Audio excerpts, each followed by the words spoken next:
Sa pagtatapos ng 30th Police Community Relations Month, naging matagumpay ang isinagawang PCR Month Culmination Ceremony ng Police Regional Office Bangsamoro Autonomous Region sa Salipada, Pendatun, Maguindanao del Norte.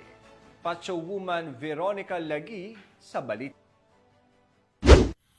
Pagtatapos ng pagdiriwang sa 30th PCR Month, isang matagumpay na 30th Community Relations Month Culmination Ceremony ang isinagawa ng Police Regional Office Bar sa Salipada kay Pendatun, parang Maguindanao del Norte, nito lamang ika-31 ng Hulyo taong kasalukuyan.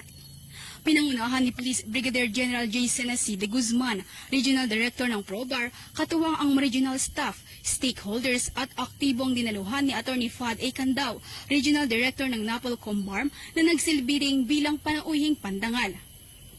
Sa naturang seremonya, binigyang pagkilala o parangal ang mga kapulisan at organisasyong naging katuwang sa pagpapatupad ng mga makabuluhang programa at aktibidad na tumutugon sa pangangailangan ng komunidad sa pamamagitan ng paggawad ng Plaque of Recognition.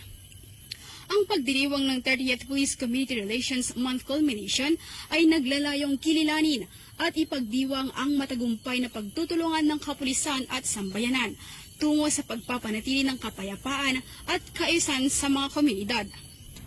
Layunin din nitong bigyang pugay ang mga inisyatiba, programa at mga individual na naging bahagi sa pagpapatibay ng ugnayan sa pagitan ng pulisya at mamamayan sa ilalim ng temang sa bagong Pilipinas, ang gusto ng pulis, ligtas ka.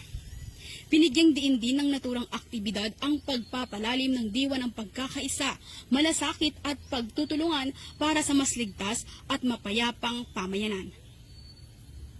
Mula rito sa rehiyon ng Bangsamoro, ako ang inyong Police News Network Correspondent, Patrol Woman Veronica Lagi, alagad ng batas, tagataguyod ng Balitang Pulis.